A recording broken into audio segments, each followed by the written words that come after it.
see.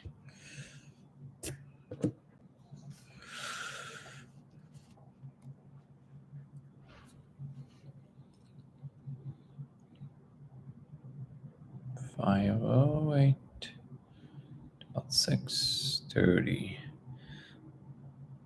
How are you, everybody who's joining? User 15640367127. That's a cool name. Nin Coleman Hugs. How are you? How are you doing, everybody, for joining? Filler, Oscar, Reinberg, how are you? Ollie, welcome everybody who's joining right now. Sal, Richard, and welcome to all the people that are joining on YouTube. Sup, Laserman. How you doing, Oscar? Laserman sounds... isn't it technically with Cyclopes as a superhero, Laserman? It would just be it would not be as cool as an X-Men, but... Dawn, Sonny, back to Stay Curious, Jane. Trying to welcome everybody. How are you, everybody? Welcome to the chat today. To all the newcomers, this channel is around my discovery that we can observe code running in surfaces while on a particular molecule and projecting a diffracted laser on a surface. And my daily conversations are around the implications and also what we understand about the whole computational space in general and all the adjacent topics. So we're talking about all the newest stuff and understanding of cutting edge science, philosophy, all the big ideas. So anybody who's interested in the big ideas, this is definitely the place to be. How are you, everybody? David? For now, I'm just going to proceed that way. So, yeah, my channel is around the simulation idea and the idea that we actually live in a computational environment. Thank you for all the likes, everybody. I appreciate it. Mr. MCKD, Jason, how are you? I wish I would see more on YouTube. I think it's I can't really see the names, unfortunately. That would be a good feature in YouTube if I can see it. So hello, everybody. Thank you for all the likes. Oh, thank you for the love. Would be so cool to have you on TED Talk on speak on some sci festival like Ozora. Oh, I mean, that would be great. Eventually we'll get there, I guess. I think again, to all the newcomers, this channel is mostly around, I guess, what you would call the simulation hypothesis. But, the more I talk about this with people, the more it becomes clear to me that these terms are incomplete. Or I guess somebody, a friend of mine is a philosopher, he suggested to use the word simulacrum. But I think this word is just not as known. It holds less of an explanatory power in the moment for most people, especially when, I guess you would call through like pop culture, you wouldn't get the same idea immediately. In a deeper conversation, I think the ultimate proposition is that, well, first of all, there's more than what we think there is. And some people can say, well, we kind of knew it intuitively. But here I'm providing some tools to actually know it more concretely. And I think we're actually entering this space. Somebody suggested, I think it was Matthew, right? To check out Tom Matte, I don't know how to pronounce Matte. And I checked him out. Very interesting. He's the guy who came up with the Upside. So it definitely is very similar to what I'm experiencing in the space when I'm on the molecule. There's this video that I have called The Console. You guys can, by the way, my YouTube channel is Dango Thoughts. So you can always check it out. And there, and here on TikTok, I have a video called The Console, which I'm describing a very concrete object that appears for me that looks basically like a computer console that opens up every time I ingest the molecule. And it's it's always there. Let me see if I can. It's always there. It's never changing. And what's interesting about that is that it's very coherent in space. One of the things I liked about Tom Matt, the way he was talking in an interview, is that his story is basically that about for over a decade, he's now basically talking to people about what happened to him, which is that first he had a psychotic break that then led him towards a very tumultuous path in which he, stepped away from the business, from his family, very painful, and then he somehow managed to clean himself up from all the drugs. I think he said that he was homeless for a little while. An incredible hero's journey, obviously. And then he came out of it with this ability that he calls upsight, in which he can just tune in and he can just see these objects. And the way he describes these objects is that they're hyper specific, which is, and now is being studied, I think with Dean Radin, he said, in which they managed to confirm that, first of all, the way his eyes are tracking the object implies that this is not like a hallucination or mind made. He's actually tracking a real object. And he's saying he's seeing these this extra content, and he can sometimes make sense of it and use it to understand certain mathematical relationships and things like that. So it sounds very similar to what I'm experiencing with the console. I can't claim that I managed to make it do something that helps my understanding yet, but it is the most beautiful thing I've ever seen in my life. I always say Steve Jobs would flip in his grave if he would see this thing. It's the most beautifully designed thing ever. I recreated a very rudimentary version of it with a 3D artist in the video, so you can see it. It's called the console on Dango Thoughts on YouTube, and but I am constantly trying to see if there's anything new things I can do with my attention that invokes new behavior from the console. So Tom Matt is a very interesting guy in that regard. Thank you so much for all the likes, guys. Okay, so I think we have enough people in the room. Aside from you, obviously, always welcome to ask questions. Today, I want to touch on some deeper worldviews that we carry. How many of you guys? So, how many of you are actually aware that you have some kind of philosophical, assumption about the world? Does it ever play a role in how you perceive yourself as a person and other people in the world, or this is something you just never think about, really? Thank you, Annie. Thank you for all the love. I appreciate it. So that is the question for today: is how aware are we of the frames that help us guide us to the world and help us navigate what we call, this life? Because I think these conceptual frameworks actually produce quite a bit of the content itself. Now, there's some rigidity to the things that we would call the physical world, but outside of that, there's I think that the conceptual framework itself actually paints everything in a very particular flavor. And it's the age-old question: is your red my red, or is your purple my purple? We can never know. Well, not never. I do think we're entering a stage in which the second we're going to start interacting with things like Neuralink, we'll be able to see if we can actually project people's minds onto a screen, and we can actually compare the purples. So I think the second we're going to start playing with these elements, it's going to become easier to make some of these distinctions. But let's see, the assumptions are usually subconscious and are programmed as a child. Some of it I would agree, but I think well, even I would even go. How are you, Chillaxed? Thank you for the feedback. I would even grant you that probably most of it is. But do you believe that it's possible to a larger and larger extent to actually make ourselves aware of more of that space that molds our experience? And as a longtime meditator, I can tell you that when you do big chunks of meditation, like in a retreat,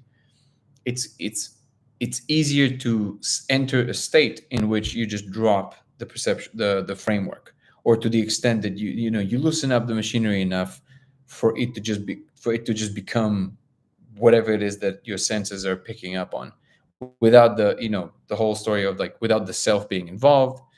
And that in turn almost turns off or lowers the volume on this explanatory machinery that is writing. And I would say it even goes as deep as to drop some of these deeper primal mechanisms that exist as as part of the more primitive brain, the lizard brain, and I would include also all the childhood molding in that. So basically, you're left with a naked truth of the moment. And I always say that one of the things that stood out to me every time I had this state, I guess some people would call it non-dual or things like that. But what I would, what I always say that stands out to me about that state more than anything is that the most outstanding thing about it is that how not outstanding it is. Like it's not profound in the sense that people use the word. It's just very matter of fact. It's all of a sudden like, oh, that's what reality really is, which is just my perception. So obviously, I'm also me personally. I'm now claiming that there's a larger space, so we can say that we are everything there is, which is surprisingly dances with solipsism very often. Like a lot of the modern memes in the spiritual supermarket, they revolve around this message of like, this is all our higher self. This is just us. We are all there is. I find these claims personally, I find them very extremely parochial and anthropocentric. They seem to be both confusing the the fact of us experiencing things in first person with the existence of only the first person or the collective first person. You can call it the higher self, right? So I am claiming there's a larger space, but in I think in the context of anything that can possibly matter to us throughout our lives, it makes sense to focus the ability to navigate this moment to moment first person experience to become more and more and more pleasant, to the extent, well, pleasant maybe is the wrong word, but more neutral would be a more accurate aim, I would say. Hey Willie, Emmons, Annie, a lot of new people. Kiro, Elvira, how are you guys? Avon, Fernando, a lot of new people. How are you, everybody? So yeah, so the question for today was, again, to anybody who's a newcomer, this channel revolves around the simulation idea, but in a larger context, that the simple claim is that there's a higher space that we actually live in, and the physical world is essentially just one subset of that. And I'm claiming to have found a way to gauge into this higher space and the ability to see it on a regular basis. And what I also mentioned today was that I checked out this guy who was recommended by one of my regular show ups, Matthew. Shout out to Matthew. Tom Matt, coined the term upsight, which is an ability he claims to have developed in which he sees these extra objects and he sees them on a regular basis. And so it definitely dances with this idea that we're occupying a more advanced space that we realize. By the way, what's interesting is that Tesla probably exhibited very similar things. Tesla is misquoted on a lot of things. I think it should be a meme all by itself, that how often Tesla is misquoted.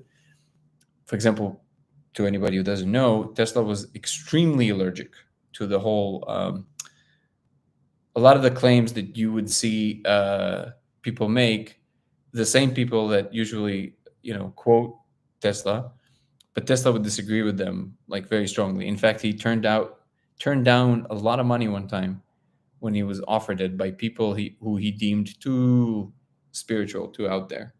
So, but one of the things that Tesla is not misquoted in, and this is, you can find it directly from his autobiography, so his own words, is that he had this ability of, I guess, what Tom would call upsight. I think it was very similar to that. He could see, entire engines and mechanical structures complete, and he could literally rotate them in his mind. He could see them kind of like virtual reality. So I think some people just all of a sudden break through that their mind is capable of doing that. And the question is, can we utilize this to do something? Tesla seemed to have been able to utilize this to actually build and understand certain things and build certain technologies. Requires deep introspection, chillaxed. Yeah, definitely. Let's see what else we got here. Yeah, I recommend you check out Tom. Yeah. I'm talking about Tom right now. Are you the guy that saw the numbers through the laser? Yes, Val, I am that guy. But now we have almost 1,000 people, or maybe more than 1,000 people that saw the same numbers. They're actually not numbers. Some of them are numbers, but most of them are actually just like in the Matrix. They're like Japanese katakana. That's really interesting. That's why I followed him. Thank you, Val. Currently reading Bernardo Kastrup and Christopher Lungen. Yeah, yeah. Wait, separately, right? Christopher Lungen, to anybody who doesn't know, he was deemed the man with the highest IQ. I think it was like 200 something. Yes, you can become more aware of your own subconscious as well as collective unconscious. Thank you for that comment. Dead Man Talking. Welcome back. Bernardo Castro, but Christopher Langen, I haven't read too much of him. I saw him speak. Bernardo, I always say, is one of the best speakers on the subject, on the, well, at least on the idealism front. How are you doing from South Africa? Barry88. Nice to see you here. There's someone else who is interesting to check out. Brent Stone. He has mind-to-mind device. That's a big claim. Let's check it out. Brent Stone. 1 second. Let's see if we can give it a go. Who is Brent Stone? He has mind-to-mind device, you say, sir? Or I didn't see the handle, or madam.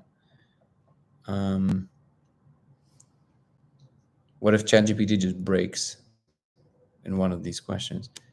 Professional with significant experience with both investments and winemaking. Interesting. Over 25 years experience investing, currently managing partner Ethos Capital. Wait, I don't know if it's the same guy. Winemaking. Okay, I don't think it's the same guy. Or maybe it is. Maybe he just invested in technology. But something to look into. Mind-to-mind device. That's a big claim. I would love to see the details of that. Let's see. Currently reading. Okay, we got that. Do you understand what the numbers mean, or have you written down the symbols or numbers sequence? Yeah, we have written them down. No, I don't know what they mean yet. I think there's just too much going on to at the moment to say anything conclusive that way or another. But definitely managed to write them down. Not me, but a few people that are better at visual representation. So that's to that question. I'm working on seeing if we see any differences in the patterns of what we see appearing through the use of magnets and the use of certain materials. It's like Terence McKenna said, only if you could bring back one of these things to this world. Yep. And we seem to now starting to finally bring them to the world. Not just me, but people in research that is in this field, the Imperial College in London and other successful attempts. So people are starting to kind of converge on some things. Definitely a very interesting time to be alive in. Brent Stone has a TikTok and YouTube called Museum. Oh, that's him. He is not. Okay. Wait, that's Brent Stone? The Museum of Terror, that's Brent Stone? Okay, interesting. He's an interesting guy because he's, he obviously has a scientific background, but also some of the claims that he makes are very, very out there. You and Brent Stone. Telepathy devices, Museum of Terror. Okay, I know who that is now. Yeah, I saw his videos. He's very entertaining. We all are part of a higher one. Yeah, so this is what I was addressing before, that this, this thought of us being actually part of a higher self, I think is still part of a collection of higher selves. So like there's also alien collections of other selves that interact with one another. Ultimately, at the top, I'm sure it could, collects into like a unified self, but I think the one we're referring to, or at least from what I'm hearing people referring to, I feel like it's one of the many collective selves. Became the number one member on the team. I don't know what that means. Just got the number one. I see. Guys, I'm sorry. I'm actually terrible with the whole TikTok thing. So you actually have to educate me. I don't even know what that means. Yeah, I saw this thing appear in my head that says "Become part of my team." What does that mean? Now, when you become a part of my team, can you tell me what does that mean? Do you think the movie The Matrix is more documentary than a movie? Kind of, yeah.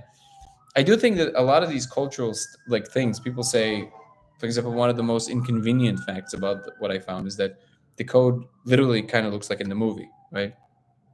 Uh, so it opens the question of whether this is something that was implanted culturally in the head. I don't think that's, if you look at the details of how priming works, it doesn't really run through, because priming never gives you a 100% result of the same thing that just insists to be what it is. You have a kind of like a variation of things. But I do think that what happens is that because the system has this information in it, especially creative people, they, when they get inspiration, a lot of it is real information. They just couch it in whatever they're creating, but a lot of it is real information. Another example of that I would think is Douglas Adams. You know, the whole idea of the answer to life, the universe, and everything is 42. There's something very fundamental there, if you ask me, and I don't think he ever thought of it as that, because he was a very secular person, but he was a very creative person, and I think he was actually onto something that he didn't even realize. It's just that I think that in the real version of reality, it's not the earth that is the computer that is calculating the ultimate question, but the multiverse. Like, the entirety of the multiverse is that computer, like an Easter egg. Yeah, basically, yeah. So I do think that the Wachowski brothers, now sisters, or did one of them go back to be a brother? I'm not sure anymore. The Wachowski people, I'm sure they were onto something. And I don't even know if they ever realized it, to be honest. Gotta go into Lucid Simulator. Always interesting to come and listen here, listen, share. Thank you so much, Oscar. Yes, I completely agree. Thank you. Yeah, so not lucid dreaming. Lucid dreaming I definitely had before, but for some reason it made me think of astral projection. I'm sure there's probably going to be some people here in the chat that are either do it or know somebody who does it, but like I've seen some subreddits about it. I can't claim that I ever managed to partake, but people talk about some pretty crazy things that, to be quite honest, until I made this discovery, I would be probably pretty close to, like, in the sense that I would probably dismiss it. It sounds like a bunch of people just trying to sound special, you know what I mean? But now I don't think that anymore, because I definitely know there's a higher space. So maybe, so it makes perfect sense that people would have certain abilities, and you can practice these abilities. And one of them is probably transurf whatever hyperspace there is through these altered states, even without any substances. I get sleep paralysis, but never let myself astral project. So when you say, thank you, Debbie, for that. So when you say, so sleep paralysis is usually, I know, is a very uncomfortable experience, right? It's pretty, usually it's accompanied by some dark visions, from what I understand. Correct me if I'm wrong. But also, you're saying, I don't let myself astral project. Is your perception that you are about to go and then you're stopping yourself from going? Yeah. Yeah, I have a friend. I'm sorry you're going through that, Debbie. I have a friend who also has that. He had it his whole life, and it's a very and what's interesting is that I think I met one other person who had that, and in both cases they're extremely positive people. So I'm not sure what that whole, it's only darkness. You could just, I think that how most cognitive scientists who are not entertaining all these like extra dimensional ideas, the way they view it is that because you're paralyzed, your brain tends to drift towards, like, oh, like I'm paralyzed, so it starts drifting towards scary scenarios. But I think there's more to it than that, to be honest. You force yourself to wake up. How do you do that? Just in your mind, you force yourself to wake up? I should really try lucid dreaming, sleeping mask. They are cheap and you can train every night. Okay, I'll actually do that. I should probably do it. Are all higher conscious parts of the universe. Even though I know it's happening, people tell me if I don't move, I'll astral project.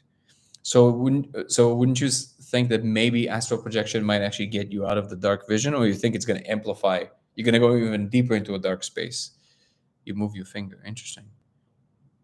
There is It starts as one of my actually all-time favorite Terence McKenna clips, which is there is a sense of fair play. That's how he starts. I forget what it's called. I think if you Google Terence McKenna fairness, no, okay, I'll find it. It's really short. It's one of my favorite clips of Terence of all time.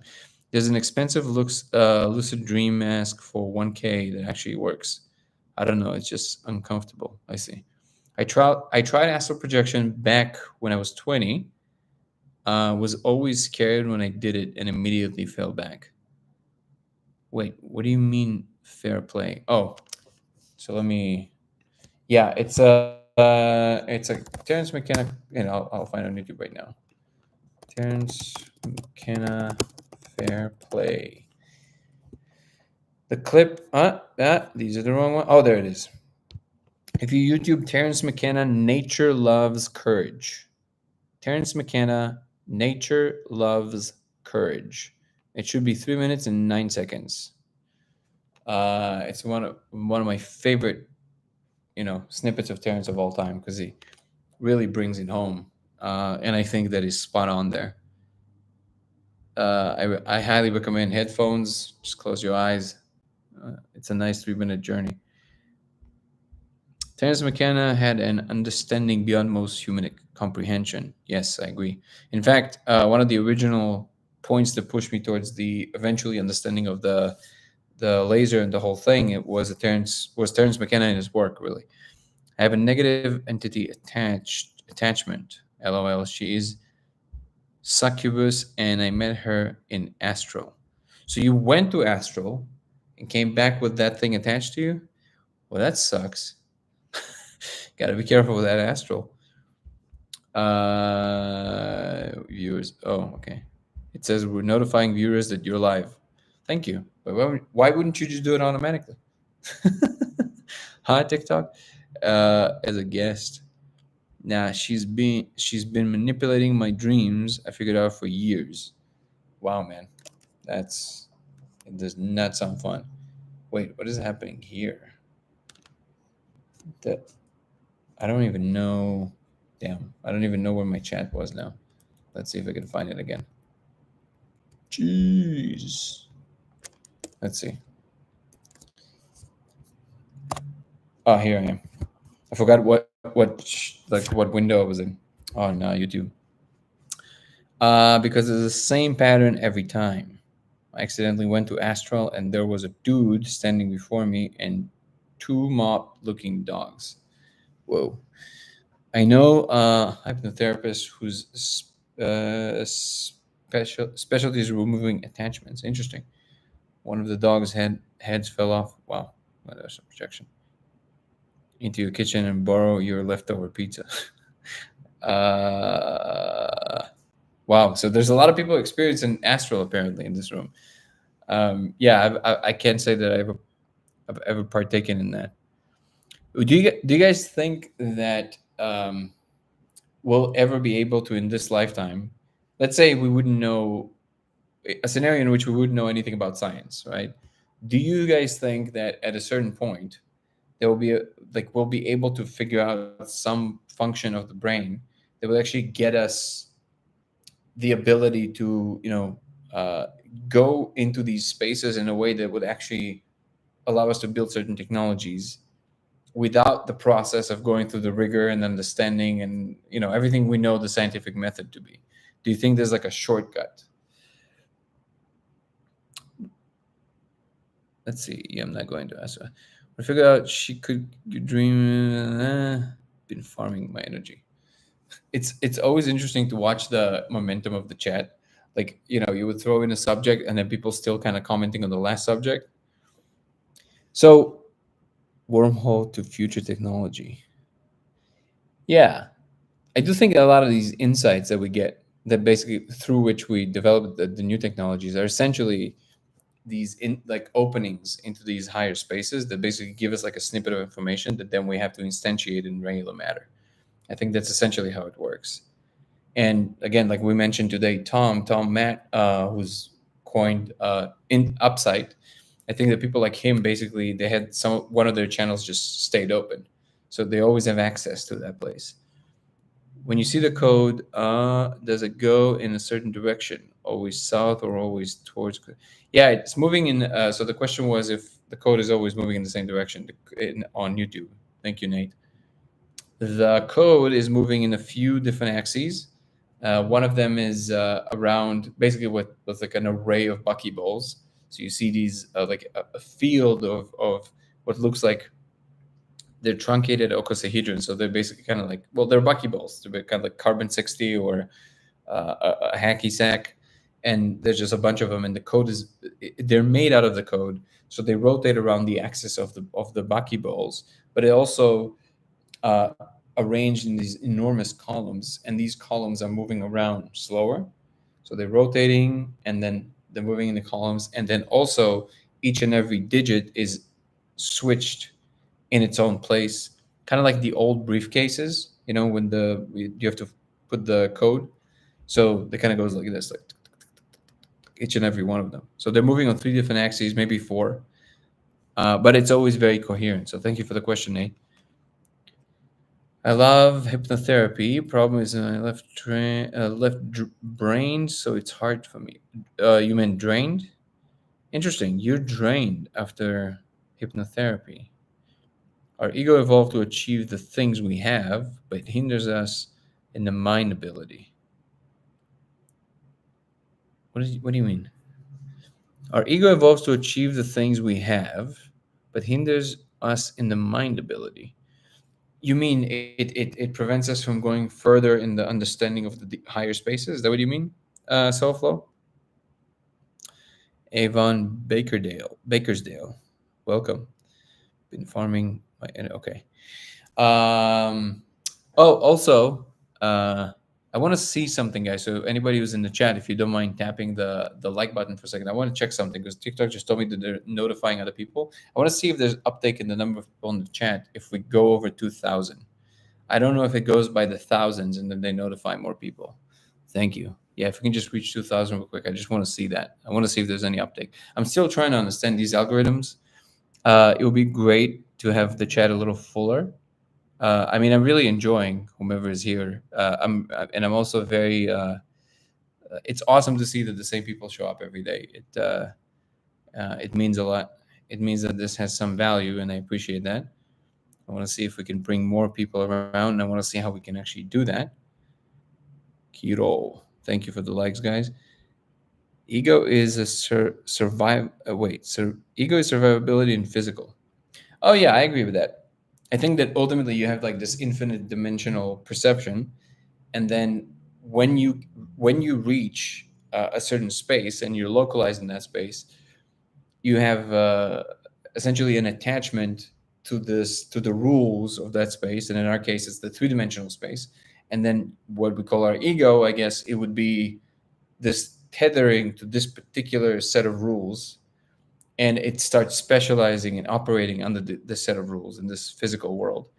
But I do think that you can basically loosen it up either by all kinds of methods, from lucid dreaming to psychedelics to meditation, and then you essentially untether yourself, and then you open the channels back into whatever is in fact possible.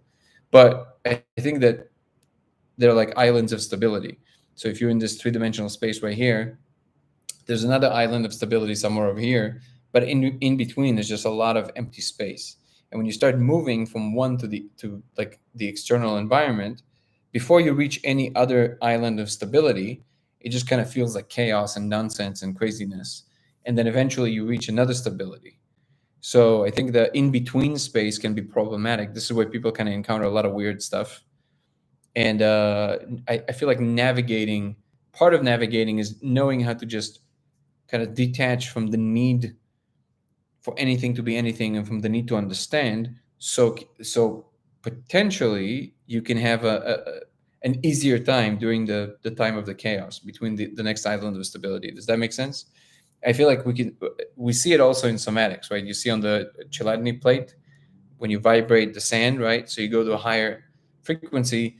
In between the frequencies, before you reach the next island of stability, the next coherent structure, there's like chaos. The sand just looks like quick chaos, and then eventually it solidifies into another pattern. why we need to sleep dream is molecule experience, like lucid dreaming. Sorry to hear that. I'm specializing in that, but currently not practicing. All right, Messi. See you on Sunday. See you on Sunday. Thank you for joining. Are you able to do it? To heavy left brainer. What school you go? Oh, okay. That's for SoFlo. Interesting. Yeah, I'm pretty sure that.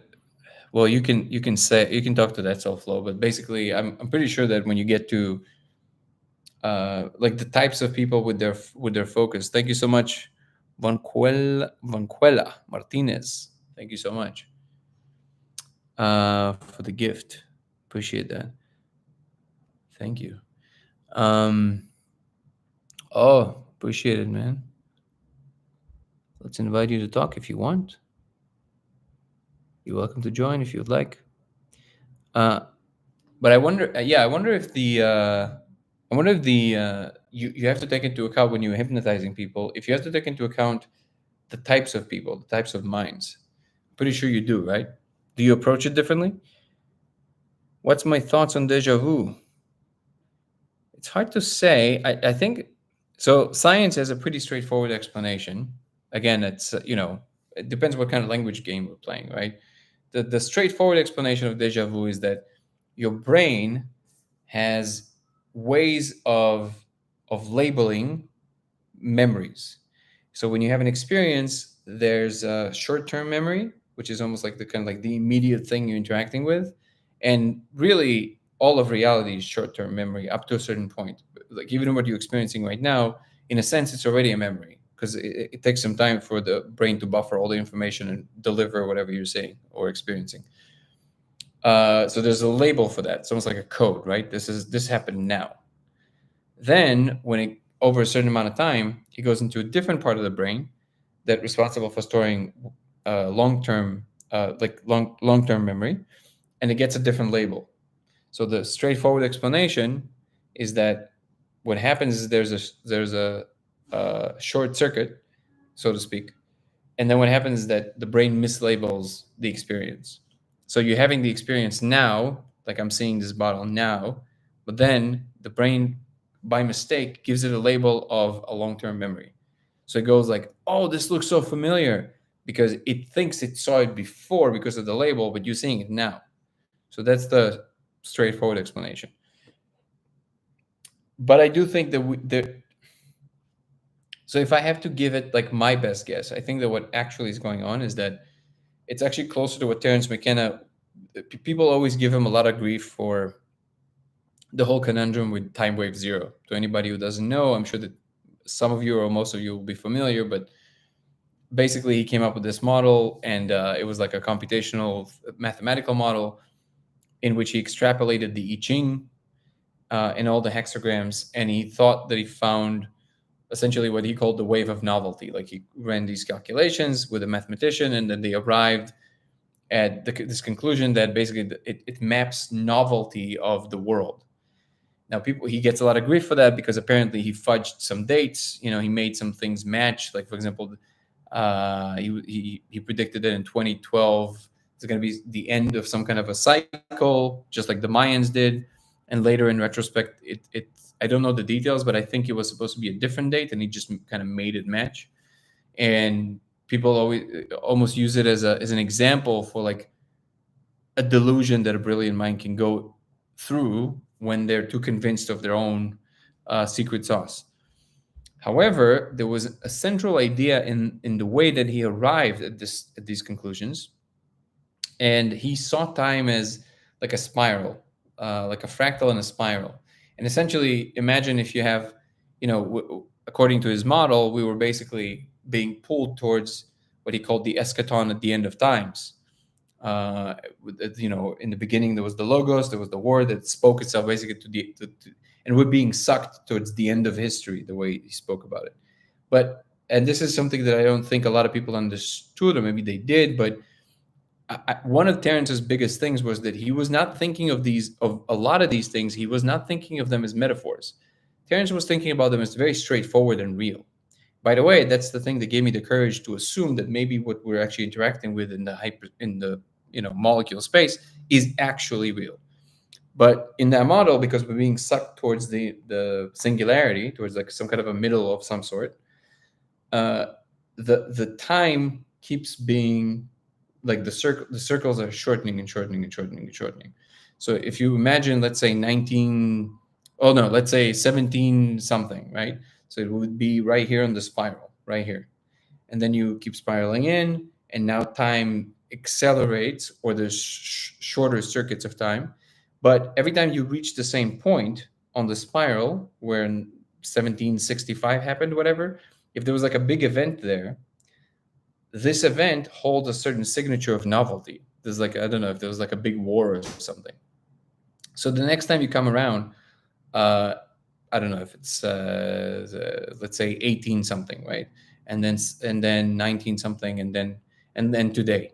So because it keeps spiraling in, every time you pass through this point, this expression of novelty will express itself in a shorter time period, but it will hold the signature of that novelty level. So if there was like a big war, and it gets into like years and weeks and days and minutes. So imagine right now, as we speak right now, we're going all together, we're experiencing all history, and it keeps spiraling in, and we're experiencing the wiggle of novelty in that history in every given moment.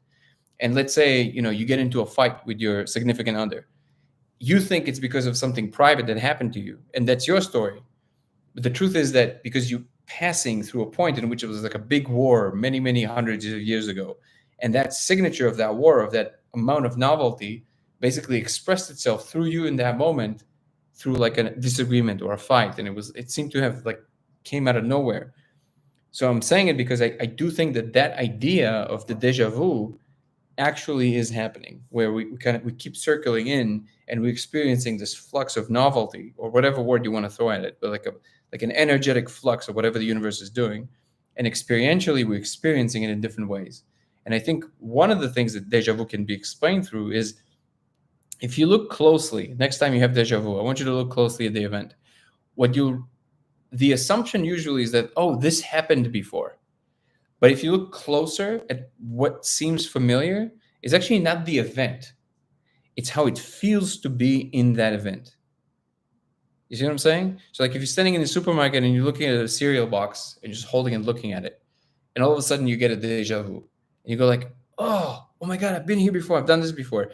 If you look closely at what happened, it's not like you feel like you've seen the box before, or even there was something about the trajectory of your thought and being that happened in that moment that was happened already. Like, that it went right and left, up, down. There was a sequence by which it happened, and it already happened, and it did. But now you experience it just by looking at this box, so it looks familiar. I think that's closer to what actually is going on. Time imprint, yeah. How physically experienced time is completely different to the spiral. I get what you mean. Thank you. I'm glad I made some sense. Event cycles? Yeah, I guess you can call it event cycles. Back to chaos theory in time. Mistake those. Yeah, chaos theory definitely holds some. One of the things that I saw in the space is that the Mandelbrot set definitely has something to do with the larger space. So there's essentially there's this. Everybody familiar with the Mandelbrot set, right? If not, you can just Google it. Mandelbrot, MEN. I'm gonna butcher it. It will get you close enough. Is there an E there? ELBROT. So essentially, it's this beetle-looking, thing that then goes into infinity, into itself. And these fractals are based on a very particular equation, a very simple equation, and you keep iterating the result of the equation back into itself, and then you get all of that. What I saw is that somehow everything is unfolding according to the Mandelbrot set. I'm not actually sure how it relates to everything that we have, but in terms of looking at the Mandelbrot set, I would say we can actually make a lot of sense even of things like particle coupling and entanglement. Because if you don't know, when you go into one of the bulbs of of one of the side bulbs of the beetle, all of a sudden you see that it splits, and now you have two patterns that are happening all at once. If you want to see what the trajectory towards zero is on each one of them, they move together. They're the same. And then you move to another one that is deeper, and it splits to 3 and 4 and so on. So I think that ultimately, because it's infinite, you can get to a place where you have all these events that are happening all at once, just like it happens in the Mandelbrot set. And I think that these are representing actual entanglement, because they're essentially the same object. It's the same mathematical object that is moving. Flower of life, those are different. The flower's life is definitely different. What are your thoughts on the flower of life? I don't have any. Maybe I should have more of thoughts of the flower of life. I don't have. It's very pretty. I don't know enough about it. I mean, I understand that it encodes the golden ratio and all that stuff, but I think that it's people always make too much of. I'm trying to stay not kind of drift into these hyperbolic claims, because I think there's enough on the table to actually be able to need to digest without needing to drift. So one of these claims is that it was carved in with some kind of a laser on this old stone, but this is just not true. Like, if you look at the actual thing, there's a guy that actually did a whole video about this. If you go to that actual place, it is clearly just drawn just like any other thing there, right? So I don't know why. Well, I know why, but people always insist to make it. It's already so crazy and so amazing. I don't know why we need to insist to make it more crazy, like take it to the next level, when actually it would be more amazing to interact with what is really there. So in that sense, I'm sure that the flower of life probably represents something very interesting and fundamental. But the golden ratio and other interesting patterns that happen in nature, if they are instilled in the mathematical regularities that are allowed in our space, you would expect a shape to be representing it, and you would expect it to repeat in many different places, because it is by definition encoded in the mathematical relationships between everything in that space. So it's actually not, it wouldn't be that surprising. There's a three-dimensional version claimed. What Terence is, listen to Bashar. Yeah, Bashar is an interesting fella. I had a whole conversation about Terence. I think my bottom line about Terence is that he might be one of these people, kind of like the Wachowski people. Again, I don't know if to call them brothers and sisters at this point, but the Wachowskis, that's easier. Even though if they didn't intend to have the code in the movie as like knowledge, I know that they only use like a menu from like a Chinese from a Japanese restaurant, from a sushi place. But even if they didn't know, the truth of the matter kind of came through them. So the most charitable thing I can say about Terrence Howard is that probably there's some situation there where he's very creative, is open enough. Something came through him that he tried to make sense through a lens that does not know much about the specifics of these subjects. So something came through, and I do believe maybe there's something there, but I don't think that he has any real understanding of it. He just has an air of conviction, which I do think comes from all the less charitable things that people say about him. But I'm not saying it in the vein of like trying to put him down, just in the sense that I do think he's a little bit of a hostage of his own ego there. And I think it came through in the first conversation pretty clearly. I'm not sure how people like kind of didn't see that. It was pretty obvious. But it was there's a lot of anger there. I'm sure he's also aware of that. And there's a lot of kind of hurt child situation. So it's a very kind of like, I know they don't, which is a very, the chances that you have something divine moving through that fully, even if you want to speak that language, are very low, right? But the wave conjugations, I don't know if you saw the conversation with Eric Weinstein, but if not, then I highly recommend it, because I think he gave it the best shot of giving him, the benefit of the doubt and giving him the right criticism when it was due. I don't think that Terrence understands the actual anything deeper about the flower of life than what we've so far know about it. I did see that there's the three-dimensional version of the flower of life taking all these shapes into 3D, I think is actually very important. I'm not even sure why this is not more broadly taught, because it should be one of our most basic understandings. For example, imaginary numbers, right? So I don't want to make it too technical, but I think it's relatively easy to understand. So I'll give it a shot. So, they say that, so an imaginary number defined by, it's a number that you can multiply by itself and you will land on a negative, okay, which is impossible technically, right? But actually, visually it's actually very easy to see what's going on. So if you have a parabola, right, and you use I in it, then it seems that all of a sudden there's just a part of it that just disappears, like it doesn't exist.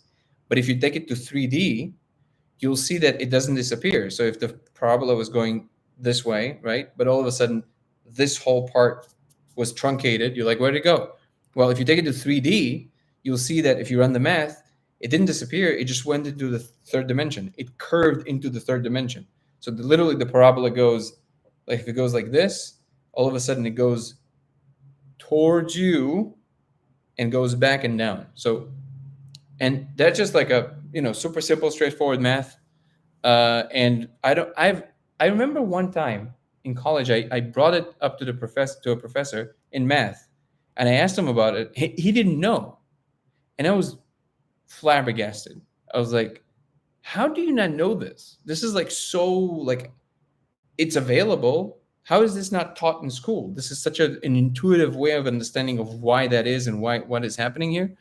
And it just really shows you, which is what was Eric's point in the conversation with Terence and beyond Terence, which is that it's really a failure of the educational system to make these things more concrete and coherent for people, because they're not that hard to understand. It's just that I think we have bad teachers, and we have a bad teaching system at the moment. When you go to study these big things, a lot of people getting turned off very quickly from physics and mathematics and things like that. Now, I will admit that in math, what I'm about to suggest is going to be much harder to do, because the theorems are much more complex and also sometimes disjointed from what we can imagine physically. But at least in physics, for example, I would never start a physics class, even the most, physics 101. I would never start a physics class without teaching first about a black hole in general, like as a concept. Because I think the second you teach something that is that magnificent, immediately the brain goes, holy crap, what is that? I want to know. I need to understand how this happens. And then you go, okay, if you want to understand that, we have to step back for a second. We have to learn all this stuff. But now, the whole time in the back of your mind, you're like, well, we're studying to understand this thing. So now you want to engage, versus just like angular momentum versus the curve or the thing. Dude, this is so dry and so boring. Who cares, right? I don't even see how this is related to anything that is interesting. So I think the educational system in general needs to go through this reform. And I think it's already going through that, because a lot of things are available online. And, Khan Academy was just one attempt at that. But I think it's going to keep going through these iterations. And eventually the system will get to a much more interesting place where school is gamified and interesting and engaging, and people are going to get to, really, there's no reason for why school has to be boring even 1 second. If you figure out ways to teach this in a way that is engaging and interesting and beautiful and colorful. So in that sense, what Terence did is essentially, if you ask me, what he really did, and that's his real value there, which is that he exposed the fact that people are so thirsty for something new and interesting. And there's actually no requirement for even the most rigorous science to be boring or dry. There's no need for that. And by the way, there's different kinds of minds that understand in different kinds of way. So if you think about, certain people are very technical and they love it. What I think that is always being goes unnoticed, for example, when people say, well, these are the facts and tough. Like usually it's kind of like a more scientifically minded person would say it to like a more spiritually minded person, right? It's obviously the caricature version of that, but just to illustrate the point, it's like, well, these are the facts, and if you don't like it, tough. Okay, what is not being noticed here is that the person who's saying what I just said, they have an emotional connection to this attitude. Otherwise, they wouldn't be speaking that way. Now, I'm not going into the analysis. It doesn't matter if it's because of traumas or disconnection from the body and all that stuff. Okay, maybe, I don't know, but it doesn't matter. In that moment, the reason they speak this way is because there's something about seeing the world this way and saying these words makes them feel good. They get a dopamine spike from saying that. So they are actually also emotionally driven. They just don't realize it. There's nothing we do that is outside of the scope of the emotional tapestry. None of it. And it's just that sometimes we don't know, we don't have a word for that particular emotion, so we don't call it that. But ultimately, it's all like that. So if you think about it in these terms, and the whole action, like moving through the world and doing things, is all around keeping this engaged interest in things. So if you have school that first shows you these like incredible, beautiful structures that, for example, like Terence presented, right? Like the things that he built, it inspires your imagination to want to know and engage because it's beautiful. And that has to be introduced into the system. The education of the future cannot be anything but that. It has to be inspiring and has to be, you know, transcendent and beautiful and engaging and emotion. All these things have to come together, because also we're going to learn a lot better because we're going to be honed in. Like, I want to know, versus just kind of, just kind of sitting there and just looking at the ceiling and like, Jesus, when is this over? I don't even know what we're talking about, but I had a point in there somewhere. So I did see Eric Weinstein feedback. Yes, great conversation. Weinstein was extremely nice to Terrence Howard. I agree. Somebody, blah blah, just say, yeah, Montessori. I never know how to pronounce it. Montessori school, but yeah, exactly. Or kind of like what Elon Musk attempted to do with school, right? I think that's a great way of trying to approach it, which is that you teach through allowing kids to solve problems. You don't teach them about the tools. You give them a problem to solve, and then you say, "Hey, here are these tools. Can you think of how to utilize these tools to solve this problem?" Now it makes them engage. I think that's really the way forward. Oh, it always wants me to solve a puzzle in the middle to know that I'm not a bot. What if I don't know if I'm not a bot? What then? Am I lying right now? You ever listen to? Okay, so that. Aaron, how you doing, brother? I don't know if you want to come on, but if you do, I'm gonna send you an invite. You're more than welcome. Aaron is an incredible documentarian, and he reached out, and we're actually shooting a documentary about the project right now. And I'm very excited about what we're doing. Aaron is incredible. So now he's definitely not gonna come on because I'm building him up too much. Let's see. Okay, let's see what we have on YouTube. More aware of your own. The indoctrination system teaches little. Then we would be in true sim. Yeah. You should do a live where you view the laser while on pizza toppings. Or, oh man, let me tell you something. I'm very funny when I'm on pizza toppings. I really like me when I'm on pizza toppings. So maybe we'll do that one day. If nothing else, it will be a very funny live. I promise you that. Just also, it can be just that I'm completely delusional, right? But I really like me when I'm on pizza toppings. So either way, it's gonna be good. Just don't mess the pizza toppings up. Just, oh yeah, obviously, draw what you see. I can, dude, drawing it, especially on a lot of pizza toppings. Like, I don't want to move. I just want to like just do this. I mean, obviously, depending on how much you're actually on. Buy Nikon P1000. What is that? I mean, I know it's a camera, but what is Nikon? Like, what is this relating to? And show the live. Yeah. So, welcome everybody who's just joining. Yeah, this can actually be a fun episode, to be honest. But just so you know, drawing or any like physical ability to move properly, that's not me on pizza toppings. Definitely not. And also, there's so much going on. I don't know if I'll be able to coordinate my body and my thoughts and everything all at once. It's way too much. Let's see if there's anything that I missed here. He doesn't. Oh, this whole diatribe that I just went through was because of the comment.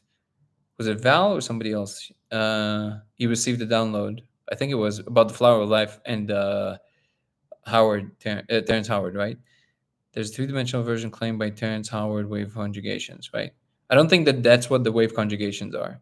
Again, I don't think he knows what they are. I'll be honest. You ever listen to Bush? Okay, sorry, I went back too much. Doesn't understand fully. So again, like I said, maybe you got to download, yeah. But I think there has to be some awareness of that. How you doing, Antinark? How are you, brother? Great. How are you, man? I'm doing amazing. Oh, sorry for the noise. I was just happened to be opening my garage here, putting together this car, just finishing it. So what do you mind me? Do you mind me? Because anybody who doesn't know, Antinark was here. He joins almost every day or every day, and he gave us some. Yeah, I stopped by. I was listening to you talk, and it sounded to me like you had some kind of awakening experience. That's just what I gathered. And, I always find that interesting because of the resultant consciousness that people gain. See, that's one of the things that people may not be aware of, is that when you have any kind of consciousness, improvement, it dramatically alters the way that you think, that you think visually, think experientially, not just analyzing and forming words and subjective interpretations, but that's more of an original way in which the human mind developed. That language is a very new phenomenon for the brain, and human beings are the only species that think with an audible voice. And that is something that's detrimental to the average person, that the analytical mind is a compensation due to a lack of awareness. Wait. I gotta ask you something there. So first, two questions. The first one is, are you saying it also in the context of what we were talking about, Terrence Howard? Terrence Howard's an interesting guy, because I think he displays, having gained some intellectual power, but his grandiosity is in the way. I've met a lot of geniuses where the desire to be more than someone else causes sort of like wanting to arbitrarily be better than them. And you can still be a genius, but you don't master, the science behind what it is you're trying to negate. It's almost like you avoid it and then try to leapfrog it. And so it kind of causes a lack of development. So you're saying that it's possible that the genius is trying to come through, but the irony is that what actually stops it from fully coming through is his insistence of making it about himself, and he knows more. And all that. Because I've experienced that in my personal life. I've met geniuses that were really young, and they have an imposter syndrome that is so ironic given their vast level of intelligence. Like, they have engineering capabilities. They could design stuff. They can run 5-axis machines. They were prodigies at a very young age, but their envy of other people means that they get jealous and then they try to compete with them. And then they take something someone else did and then try to change it. You see, if you're going to be narcissistic and grandiose, you arbitrarily need to be better than someone else, which means that if that other person's right, you're going to by default have to deviate. You're going to choose to take a contrarian or negating perspective first. So the priority is to subordinate someone. And so you see that in conspiracy theory, where it's a total negation of science, where it meets the needs of the inferiority complex of the ego, where just saying this is brainwashing, just saying science is wrong, entitles people to take on simple views that don't even confront the ignorance of not even understanding what you're negating. Like, if you were to say, I choose to believe this over that, they're both dogmas. If you don't understand science and you don't understand evolution, or you don't understand something, then you choosing to believe something would simply just be arbitrary.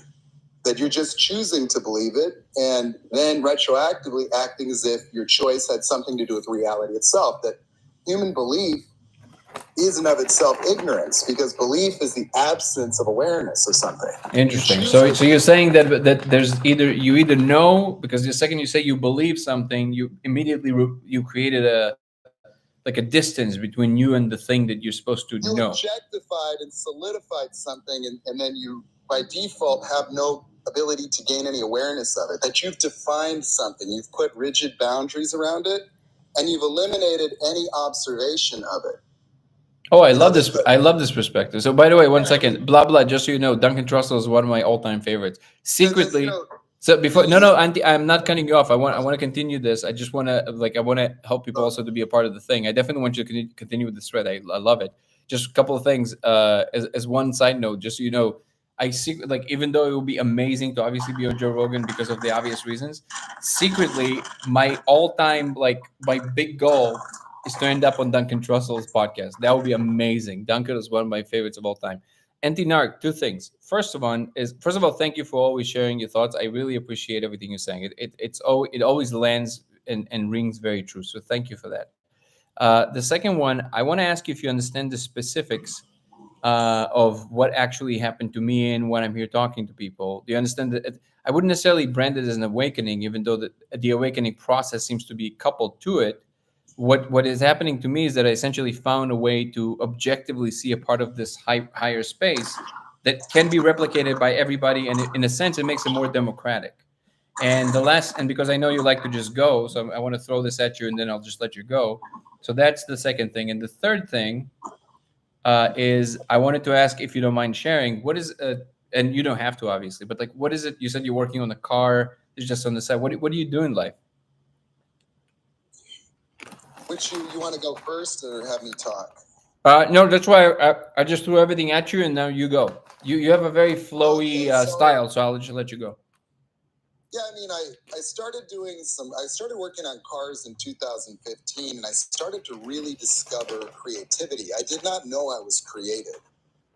Creativity, was something I discovered, and it was outside the boundaries of analytical thinking. That when I'm not analyzing, creativity happens as I observe things. And I didn't know that this was creativity, because if I look at an engine bay, I will see and dissect everything, and it just happens as if I'm looking at it. And so it never occurred as creative, it just occurred as, hey, I could do this or we could do that. And so I didn't know that other people didn't function that way my whole life. And so my creativity always became the basis of social problems, because people thought that I was arrogant or ego, or I would develop very fast in different jobs because I would see everything. And so by seeing everything, it just means that, I don't have a hierarchy.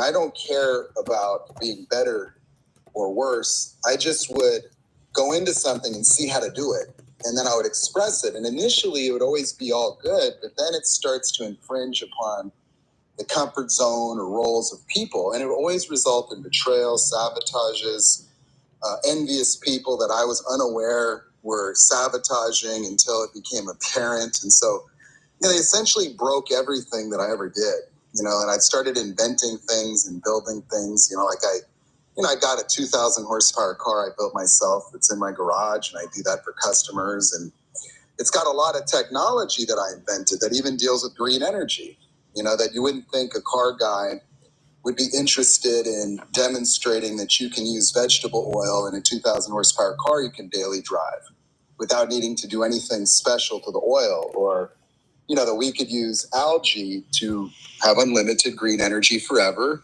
using sunlight and sewage. I mean, that's just real, and it's better than gasoline, and I run it in all my cars now. So, the creativity is a real problem, because the world is a hierarchy based on ego, where people consume knowledge with no awareness of the kind of mind that generates knowledge on an experiential level. People don't even understand how to define words. That words are utterly meaningless. Words are just sounds. And so people argue about, God and different things that correlated to something experiential for someone else.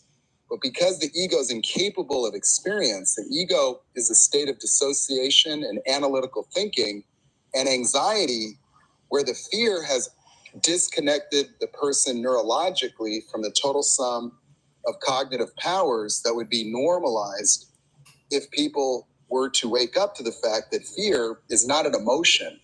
Fear is the principle of fight or flight and tunnel vision, where it creates a neurological narrowing of one's awareness around the perceived threats. And when the human being became the perceived threat to itself, Thank you, fear of Britta. being abandoned, fear of being rejected, not good enough. These emotions that cater to this experience of oneself segregate one from the present moment consciousness that would be the normal default with no experience of self within it. That the experience of oneself was accounted for in the genesis of the first person experience of reality within our mind. That it's such a perfected view of reality that people actually think it's independent of them, that they have no accounting for the fact that every single thing they encounter, every car, every single human being they encounter is a phantom within their imagination, because it's the neurological reproduction taking photons and transcribing that into a three-dimensional universe, that your brain has so much cognitive power. The moment your eyelids separate, you generate a universe to navigate within it. But you think that you're the Super Mario character that's trying to level up to overcome your own brokenness. You see, the ego necessitates its own experience within your mind by generating the fear that you must react to, that you must compensate for, that you must overcome, that you must aspire to achieve external validation endlessly. So would you say just to Yes. ask you a question there? Would you? But like, so for example, I wouldn't necessarily agree that language is meaningless. I think it's a pointer, but you have to have a pointer. It's not the real thing, obviously, but you have to have a pointer. What I mean is that we teach children that words are knowledge. I see what you're saying, and then people confuse the terms with real knowledge, and that's how you have a situation where multiple choice questions. People memorize factoids, but you see, the memorization in ego carries no experiential awareness of those words in the three-dimensional world they live within. It's as if you're taking all this data and putting it in a folder on your desktop. It's like if I took a program, you could give me all the knowledge in psychology and I could put it onto a desktop and I could open it and read it to other people. That's psychology today because it has no experiential power. There's no mastery.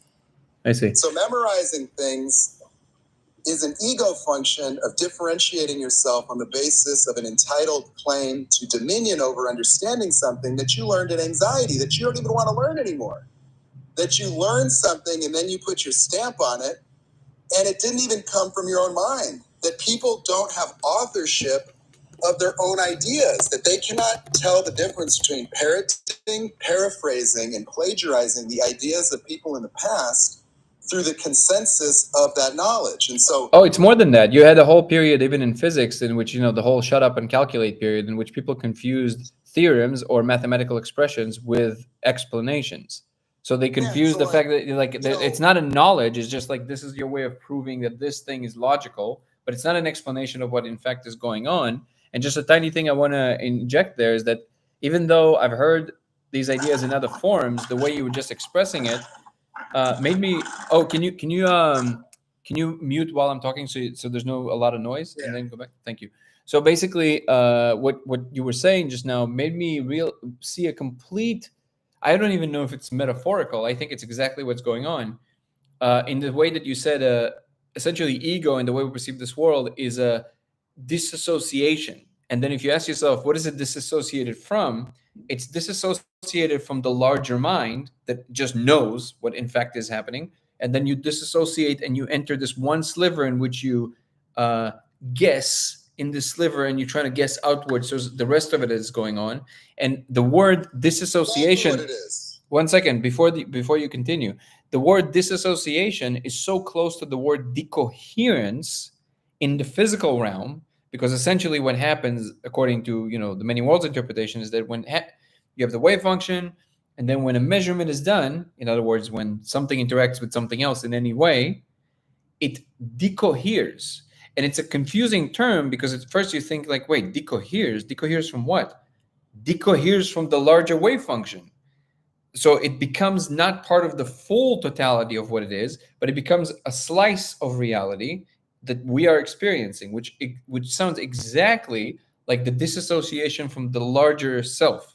So I just wanted to say it sounds very familiar, and I wouldn't be surprised if it's actually the same thing. It's just the experiential version of that decoherence. Continue. Yes, because you see, fear is what causes tunnel vision in animals. You see, the subconscious is really just the total sum of consciousness and cognitive processes that's involuntary. You see, tunnel vision in a panic is not about your eyes or ears. Your eyes or ears take in all the data, process it in the cortex, but funnel it through the process of neurological impairments where you lose awareness when you're confused. You see, the ego is a compensation for a permanent tunnel vision fixation upon me, where the child had their first fight or flight reaction and totally dissociated and determined something is wrong with me. I need to be perfect. And the feeling of not good enough is the animal smallness of avoidance and running. So now human beings fear objectively good things like tests, like first dates, like job interviews, where they have terror in the fight or flight mechanism, producing hormones that are only physiologically relevant to your cardiovascular system so that you can run or fight. And so high blood pressure, ulcers, all the anxiety is this nonsensical positive feedback loop. You see, the positive feedback loop is because the child experienced the reaction of a fight or flight to something external, but interpreted their own emotional changes as the cause of the reaction. So the feeling of being not good enough seemed to be the cause of the child's problems. The confusion seemed to be the cause. The brokenness was due to the dissociation into full paralysis because the fight or flight was only meant for external threats. So when the child dissociates into me looking for what's wrong with themselves, they cascade a positive feedback loop where everything they see stimulates more fear until they reach the fear of pinnacle immediate death. And their parents get ensnared in that, where they see their parents as a risk, where they need to be good enough for their parents to avoid recreating the artificial abandonment because the fear severed the child from the experience of security. It caused an artificial induction of separation anxiety, which separation anxiety is simply the organizing principle of immature animals to make them follow the caregiver. So every single emotion within the fight or flight became triggers that positively reaffirm themselves. So when you get triggered into not good enough, because the not good enough triggers itself on a neurological feedback loop, you get stuck within the posture of someone that believes themselves to be not good enough or a failure, and then you need to fix it circumstantially. So And so have you used any of this to help other people to kind of step out of this delusion? I cause people to have awakenings in one talk because I can walk them to the very first moment. This happens at 5 years old for most people. People with narcissistic personality disorder have this happen at 1, where they have a permanent abandonment evoked because they were a 1-year-old and dad yelled at mom or the toddler spilled a beer.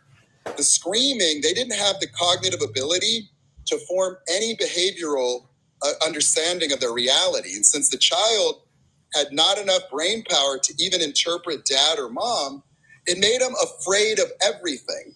Since they could not detect the origin of the fight or flight reaction, they didn't form a fox, a rabbit, a lion, tiger, a bear. The dad's voice is the voice of God to the baby. And so now the baby has a permanent abandonment fear where fear subordinates all emotions and it captures the neurological reality of the caregiver emotion, which are short duration emotions that reflect that of the mother. They become sensitive to negative energy and they need positive energy the same way playing peekaboo with the child. And because they have short duration emotions, no empathy, and are emotionally sensitive to the emotions of others, they learn cause and effect. And so they watch the behaviors of people and they emulate the behaviors without the same emotions as children. And so anger is an emulation. Disappointment is an emulation. They learn how to trigger people to gain control of them, to protect themselves from the emotional variability of other people that deeply afflicts them. And that's why they feel like victims all the time, because their simple emotional architecture contextualizes their experience of other people. Whatever emotion they're feeling, their brain forms you within that world. You see, emotions are the snow cone flavors of reality, where reality is meaningless without emotion. There's a physical universe, there's one of them. The physical universe is a specific arrangement of particles that we all share objectively. There's not 8 billion different versions of that. The subjective reality is how your emotions infect that view of reality and define you within it. And so people do not have the cognitive power to segregate these automatic triggers and how they contaminate reality. That human beings have enough cognitive power to fight themselves, that they have to fight. They have to believe in themselves because they have this fear. You see, what came first, the rejection or the fear of rejection? The fear of rejection created the rejection because there is no such thing as rejection. So you created the potential of rejection. But wasn't that Then you potential have created in anxiety. the beginning of at least our universe? Say that again. Wasn't that potential created in the beginning of this the space that we're in, the universe we're in? When you say the space that we're in, I right? mean the universe as we know it, the Big Bang. Well, let's just say that there is this three-dimensional world, and then we interpret it neurologically. So so let me make it clear because I actually want to get your take on this. So you just touched on a very important point about the emotions. And this is something I was trying to approach when I was talking about, how the people who are more kind of straight, they perceive themselves as straight shooters, and then they say, "Oh, come off it." Like it's that way, and if you don't accept it, it's tough. Like it's how it is. And what they don't, you remember I said that, and I said they don't realize that they actually have an emotional attachment to speak that way. So that's actually their attachment, right? So now to that point, there was a study because they studied people that, some people that either through car accident or strokes or different reasons, they have a disorder, a part of the brain that's responsible for emotions. I don't know if it's the amygdala or whatever part that is actually responsible for creating emotions is damaged. And you would expect, according to what people believe about just being cold, calculating machine, that without emotions, they would have no problem with just being completely objective and just making very clear decisions, right? They always say, if I wouldn't be confused by my emotions, I would be able to make easier decisions. But what they discovered is that these people are completely paralyzed because what they discovered is that they can't even tie their shoes because they have no ability to have an impulse to get up and do anything. So they just sit there. Like they can't make a decision because they have no emotion impulse to do it. So in fact, the opposite is actually true.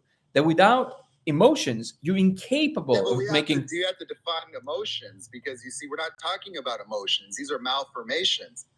Wait. So wait a second. So just to tie this point, I will get to that. So the way that I view it. Yeah. The way that I view it is that so if you have too much emotion or too much, I guess, internal tapestry of wiggle that makes you do things, it actually makes you catatonic. So it also creates the same effect. It's too much of it, you're paralyzed, you don't know what to do. But the same happens when you have none of it. So you need to have some kind of a balanced state in which you both appropriating, I guess, what you would say the higher perception that allows for this information to come in, the same information that Terrence Howard might have been receiving. But then your job is to just get out of the way and not to try and make it about you as a central unit and just really kind of like make yourself a channel, literally. And then it will appropriate itself perfectly, will make you say the right things, do the right things, make all the right decisions at the right time. So it can actually come to fruition. Would that be close to what the way you view this? No, because it doesn't acknowledge the hierarchy of emotions. You see, emotions in the fight or flight subordinate normal emotions. So it's not about emotion or no emotion. It's about emotions that cater to the experience, the outside world. You see, my dog is happy when my nieces come over temporarily. His emotions cater to the reality of the outside world. He doesn't have emotions about himself. He experiences emotions, right? So he experiences emotions, but those emotions only cater to the outside world. The emotions are only meant to be a compass for the navigation of reality, not defining one's own relationship to self. See, me is the illusion of ego. And so the emotions about me that people are trying to fix are not normal emotions. They're positive feedback loops fueled by adrenaline that are self-reinforcing. And so they get stuck, turned on, rather than having a temporary emotion that's related to an experiential phenomenon that's temporary. Human beings get stuck in rhetorical grieving, sadness, because their emotions define themselves, and they be embodying those emotions and having consequences to them. And so they actually fulfill the very concerns that the emotions propagate. The fear of failure causes failure. The fear of rejection causes rejection, and it reinforces itself and promotes avoidance, because you're avoiding things like your own reactions. And so humans don't recognize that I'm not avoiding life. I'm avoiding the projected fear of rejection and then approaching it nervously like a fox is over there to a rabbit. And so human beings now approach within the fight or flight reaction normal circumstances. And then they get defined because their own emotions of self become attached to arbitrary objects, outcomes, money, social norms. So normal emotions are healthy because they protect you.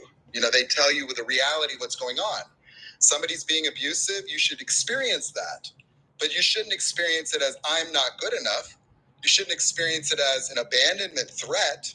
You see, somebody's a predator and abuser. Having the fear of abandonment be the basis of your relationship is why you get screwed over. So when your emotions don't match reality, that's the problem. So it's not about emotions versus no emotions. You see, if you took all the emotions from an animal, it wouldn't have any motive. You know, it'd just sit there. You know, it wouldn't be afraid. It wouldn't have pain. It wouldn't feel hungry. It wouldn't need to reproduce. It just wouldn't have anything driving its behavior. So it isn't about not having emotion. It's about understanding emotion is only a contextual relationship to reality. Emotions are elemental like colors or flavors. So emotions are the flavors to reality that guide But animals. what is this reality in the way that you perceive? So first, again, just to be very Okay. clear, I'm very much on board with you. I just want to maybe use language to point to like a more fundamental thing that you It's actually really saying. simple. Reality is a three-dimensional universe of objects, and the emotions are what develop the relationship to reality as it shows up in the moment.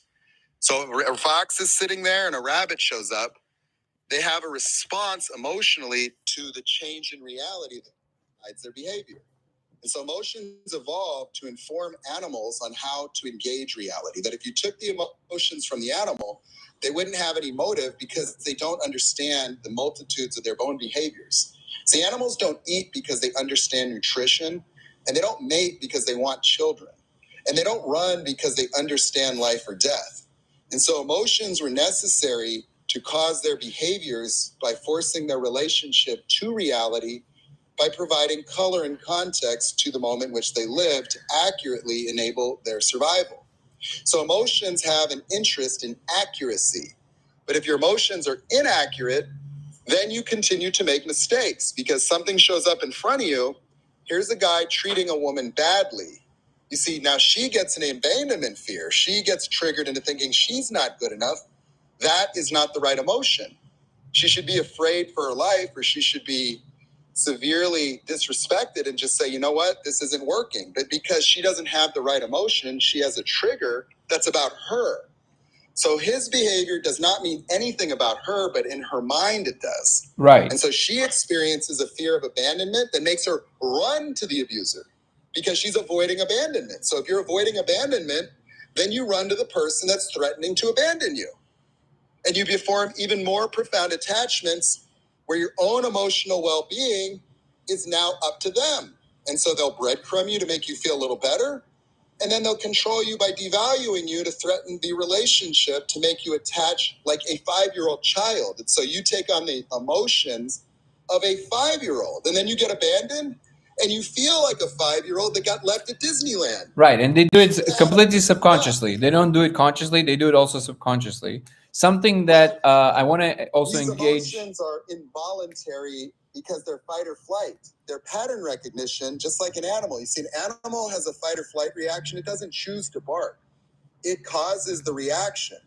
You see, if somebody goes, boo, like you have that reaction involuntarily. So the fight or flight reaction is dumb. It's the alarm bell of the central nervous system. So do you see what I want to actually involve some of the comments that I want you to comment on them.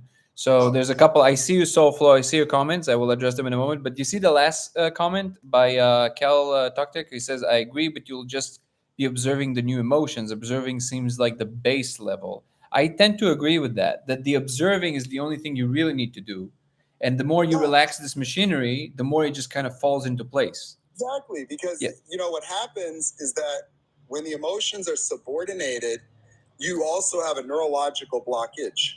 See, the neurological blockage forces tunnel vision around your problems. And so you get stuck in dead-end situations, dead-end relationships, family dynamics where you're grown up and you're still being a caregiver for mommy and daddy because you've got all these fear barriers, guilt, shame, can't say no.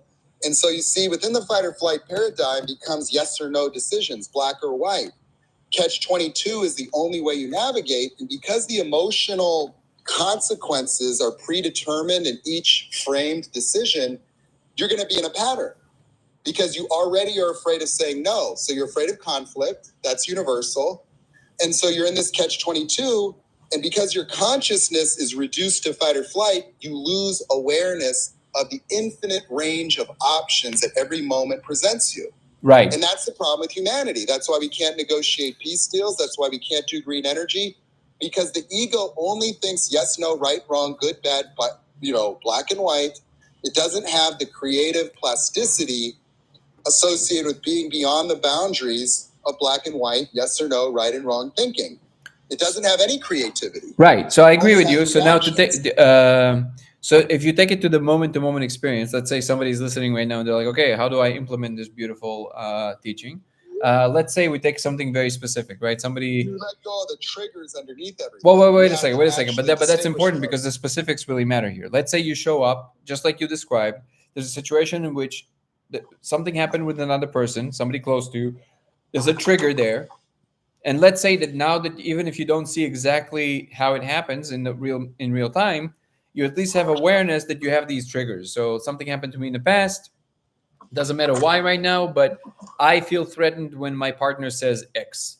Next time the partner says X, something happens, boom, chemical reaction. Oh my God, I'm overwhelmed. And immediately my brain starts making all these stories about, oh, they're trying to get me. They're trying to play this game. They're trying to do this. They're trying to do that. When in reality, they literally just asked you what you would like for dinner, right? Let's say something like that. Yeah. What is it in that moment? Literally, take yourself into that space. You're that person with that trauma, realizing that you seem to not be able to step outside of this emotional response. So would your recommendation be just relax and just allow yourself to step out of the situation? Especially how do you do that when you locked in and there's like a conflict? You know what I mean? That's the challenge. Okay. This is why you have to distinguish the triggers individually from yourself. Like you can actually identify the trigger. Something is wrong here. Something is wrong with me. Broken, abandoned. Any of these triggers, there's 35 of them that are universal to all people. That they're not specifically based on trauma, that trauma results from the presence of the trigger. The misinterpretations predated all traumatic experiences in childhood. Because this is implemented at such an early age, it's not even done in thought. It's done in an experiential paradigm. And so all later traumas where people feel abandoned, people feel like their dad didn't love them, all of those triggers are already there to cause the trauma. It doesn't mean that traumatic things didn't happen. It just means that the manner in which they were interpreted was already in place. And that's why it looks like these experiences are related to trauma when the experiences just express the same triggers throughout the entirety of someone's life. Right. And that's why you can keep processing therapeutically. It doesn't work. Right. But that's more on the keep talking about the same. Right. So, and that's my point, that's more on the theoretical side, and I agree with it. So I actually want to, if you just mute yourself for 1 second, because you're also doing that thing, I want to respond for a second to Soulflow, related to what you were saying. Soulflow, I completely understand your conundrum here with saying, but many fears are at the subconscious level and are automatic. I agree with you. That was really what my question was around. The best advice I can give you there, and when I'm done saying my piece, Antinarch, feel free to chime in. It really helps if you have a little bit of practice of any form of meditation. Specifically, mindfulness would be the most helpful here, because mindfulness is the best at just relaxing the machinery. There's other forms of meditation focused on particular things like relaxation of the mind, smoothing of particular thought patterns. But with mindfulness, you literally just learn how to pay attention to paying attention. And that's why it's favored in this particular case. So in relation to what you just said, which a lot of these things are subconscious, and you're right, a lot of them are much more powerful because they're just on the bottom, and it's almost like you're just a little boat and it just kind of rocks you either way. This is where the analogy with the ocean needs to kind of relax, and the analogy with the fist is much more helpful. So you know how they have the situation of people who have the phantom limb syndrome, right? So their mind still believes they have an arm, but they don't have an arm, and then sometimes they get crazy migraines. This is documented pretty well. And what they discovered is that actually a lot of the times, not always, but a lot of times the reason they get a migraine a lot is because, in fact, in their mind, they're literally clenching their fist that they don't have anymore. But the brain thinks that it does, and it just does this.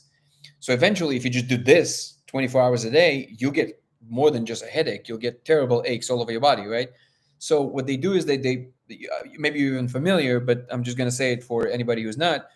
Basically, what they do is they put the regular arm of the person, and then they introduce a mirror on the other side. So now it actually reflects. Now you have a reflection of the other arm. So now you can actually see as if you have an actual other arm. And then they ask you to relax, to let go of the fist. And then in their mind, the phantom arm also relaxes.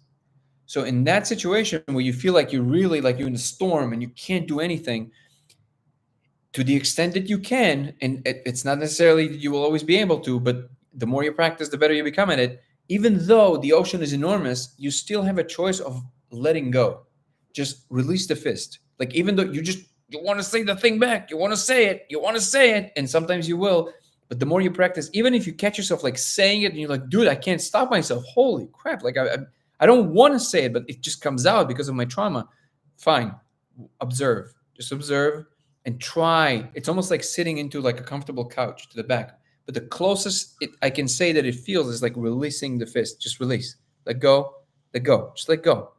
And the more you're going to do that, I promise you, this is not some feel good nonsense. This works. The more you practice how to do that, the easier it becomes. And if you do that practice also when it's not go time, when you can just sit on the couch and just relax and try and feel your body, the easier it is to do it in real time. But it's practice. So you're right. A lot of this is very automatic. And the point is that there's this higher space we can enter. Well, I don't even want to call it higher space because it sounds mystical. It's literally just relaxing the machinery. Just let go. Sink back into the couch and try and let go of this tension that is happening when you're in the fight or flight situation. It's distinguishing yourself from the voice in your head. You see, you actually think that's thinking, and that's not thinking. That's just talking to you. And so... Wait, did I say that I think it was thinking? No. I'm just talking. See, got it. Okay. Trying to understand how to be mindful is still like the anxiety ego trying to figure out how to fix itself. This isn't really something that you can use, because when you escape the reactions by distinguishing them, when I say distinguishing them, rather than understanding them conceptually within the analyzing mind, the consciousness actually sees them as completely separate. And the consciousness turns them off. I see you guys on YouTube, by the way. I see all your comments.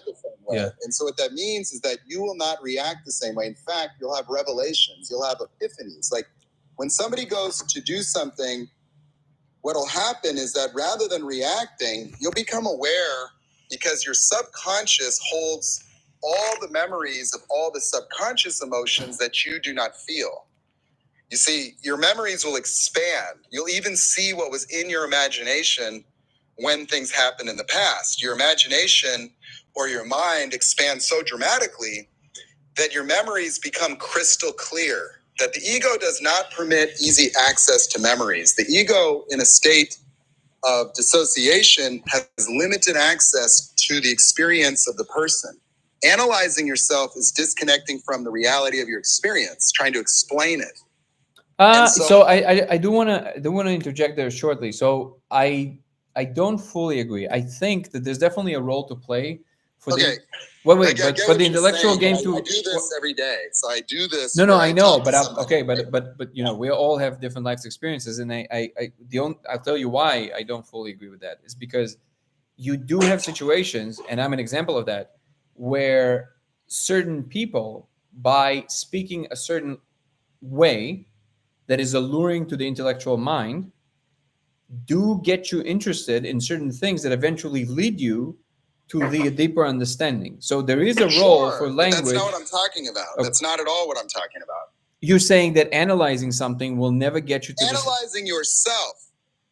You know, being stuck in your head, rumination is pathological in its entirety. Nothing comes from it except suffering. There's nothing there. It's only in reaction to the multitude of triggers that somebody gets embedded in their head. And then they keep seeking knowledge, and it just leads them to just continue the same process where they keep going to outside knowledge. And it really makes very little experiential difference. Like, they could satiate their curiosity by reading a new book, but then when they get triggered again, it's more devastation because they should know better. In fact, it only reconfirms their brokenness because of the experience of having all this knowledge, all this experience, all this training, all this therapy, and here you are again feeling broken, abandoned, lost, failed. And so the desire to continue to fix yourself is what I'm talking about. So I'm mainly speaking on when you're triggered and you go into your mind to try to figure out what's wrong with yourself or what's wrong with the situation. You know, it's really a profound state of victimhood to the other person, but also to your own afflictions. You see, you explain yourself in terms of your problems, your brokenness, your past traumas, and that really powerfully disempowers you because it makes it as if it's permanent, you know, as if you've been burned into this person, which, you know, when you free yourself from this, you're set free. You know, and so that's really a possibility where normal consciousness is available for people, where the ego is the foundational element of all mental illness, that it is just dissociating when we're living in fear and we're reacting and bringing forth the same emotions from 5 years old. You have some fans. By the way, you have some fans on the YouTube channel. I just put your handle from TikTok on there. They asked if you have a channel. Is there any other thing that you do that is public facing, like a website or a teaching or anything like that? Yeah, I mean, I had a very big TikTok following and I deleted the account to start over again. But that's it. I'm writing a book. I'm 30,000 words into it. And it's really just, it's taking the experiential world of enlightenment and explaining the neurological reality of it for the first time. Where rather than having this mystical world of awakening, you know, through meditation and enlightenment, remain on the outskirts of psychology, psychology needs to acknowledge that these are not just fringe experiences. These are restorative to normal, that what we consider normal would destroy the planet. You know, like this, if this is normal, what we're doing, you know, with what we're doing with our world, we are completely irresponsible with the shepherding of technology. Our leadership is abysmal. Having a hierarchy based on ego is entirely destructive to everything in the best interests of mankind and every other species on the planet. And with our intelligence and our creative capacity, this is really demonstrative of the need for the next level of human awareness to emerge on a general basis. That rather than fearing our populations waking up, we need to understand that there's nothing to fear, because when people wake up, they're kind, they're compassionate, that the fear of ego is what causes all the problems. Yeah. Okay. Well, listen, again, thank you so much for sharing. It's always a pleasure to have you on. I'm going to have to jump off in about 3 minutes. Well, thanks for having me, man. Yeah, man. It's amazing. How come you deleted your other channel? Oh, because I had stalkers, you know, that I had unknowingly had moderators that were, you know, secretly, reporting my live streams. And I didn't know why with 10, 12 moderators, I was getting banned for talking every 5 minutes. And so I spent the majority of the year in these suspensions, but it was hurting the growth of the account. But you see, when they finally kind of revealed revealed, like, oh my God, like I have narcissists as moderators. They started stalking me, and a whole team of people hound my live streams and report all my content. And so they disabled the account to where the videos couldn't go anywhere anyway. And so for 6 months, it was just kind of like TikTok couldn't help me. And then they were trolling, they were paying people to prank call me. And it was just a nightmare because I used to TikTok get themselves? millions of views on my videos. What's that? TikTok? Well, no, I mean, I couldn't do anything about it because somebody can make 20 profiles a day. So Yeah, some yeah, of them yeah, were yeah, very yeah. motivated. So they could just, there's no risk to a 0 follower account. They just keep reporting. They go into your live streams. They would stalk my customers. They would stalk people. And so they would impersonate me. They would, it was just pretty terrible. But, when I kind of realized, hey, well, without having a moderators with like a 6 months head start of just fraudulently reporting me, there's really not a lot they could do now, I guess. And so I just started over, and the account's not growing like it used to. I don't know if the algorithm's different. I would also highly recommend that you do, maybe you're already doing that, but definitely invest in like developing the YouTube channel, because that's it's a little bit more stable, I would say.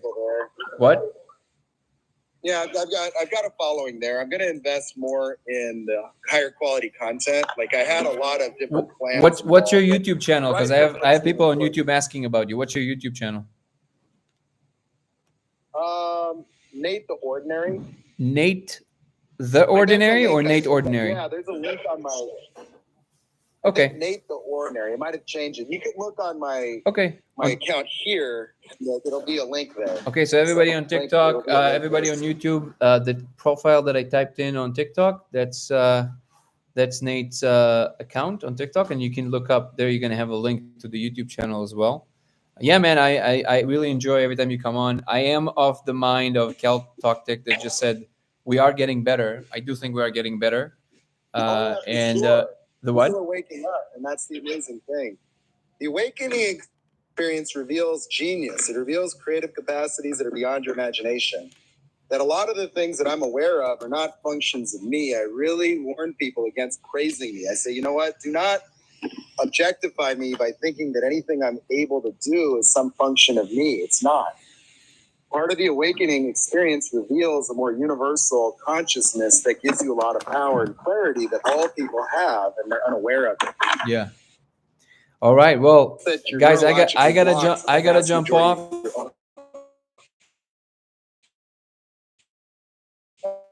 Thank you so much, Nate. Please come back also tomorrow if you can. I always love having you on. I'm not sure we'll be able to do it, but I want to see if we can break the 4,000 again. I'm keep trying to see if we can bring the profile and the chats to a little more. Anybody who's willing right now, if you can tap so we can have more likes to get. I'm trying to get to 4,000 in this chat to see if tomorrow is going to influence of the amount of people that actually come on, so we can have more of these discussions with more people.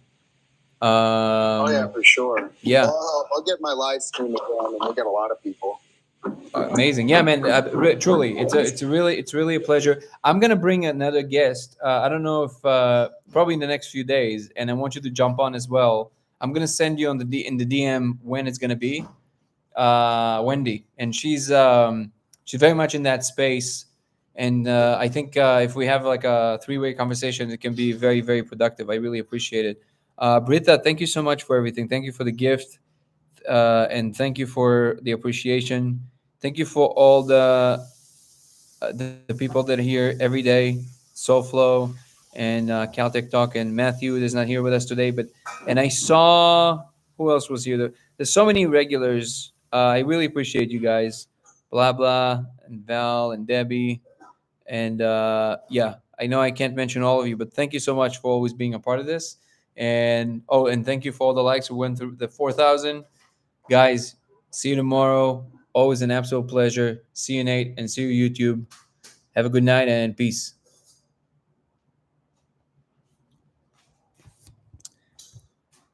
And YouTube, thank you so much for your patience today. Again, I wish you can join the TikTok one. It's just Danny Goller on TikTok. But I'm actually trying to grow the channel here, so I appreciate if you hang out here. I wish I would have a more direct way of interacting with YouTube, but apparently there isn't. Because I don't even know if I can bring people on. Can I? I'll figure it out by next time. Thank you so much for being a part of this, guys. Peace. Awesome.